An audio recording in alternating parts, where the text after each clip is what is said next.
fliers. Fraser Doherty.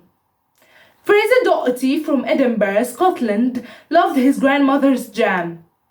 At the age of 14, he decided to learn all of her recipes.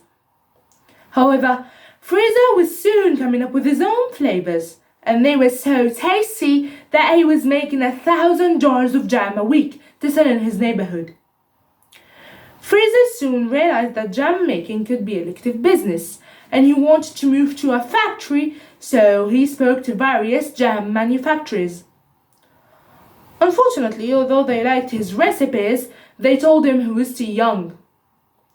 They also asked him how much capital he had for the project. His answer was nothing. Obviously, this didn't make his idea a very attractive proposition. However, Fraser persisted, and he finally found a factory in the north of England that was willing to take a risk on his jams. It was a risk that has paid off. Fraser's jams are now on the shelves of some of Britain's most important supermarket chains, and they have made him into a rich young man. However, he donates a lot of money to charities, especially to organizations that work with some of his biggest clients, elderly people. Yasmin El-Safi.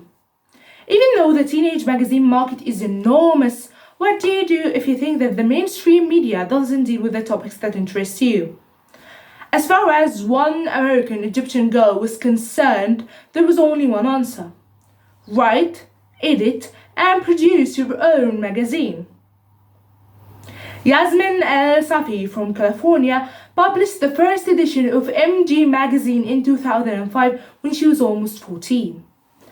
The magazine is aimed at girls between the ages of 12 and 18 and offers subscribers a wide range of articles from contributors from as far as Britain and Kuwait. Although Yasmin loves writing, she says that most of her time is now taken up with running the business side of the magazine. In a recent interview, she says she was a writer, photographer, graphic designer, publisher, and salesperson. She also explained that her mother had had an important role in the magazine's success, always giving her good business advice. Yasmin has discovered that running your own business is extremely hard work, but at least she can now find a magazine that she thinks is worth reading. Suhas Gopinath. As a young teenager, Suhas Gopinath from Bangalore in India dreamed of being a vet. But when his father returned home with a computer and a modem, he started planning for a different future. By the age of 12, he had already built his own website, and a few years later, he launched his own computer consultancy. Suhas' firm helps clients with web design, online shopping, and internet security.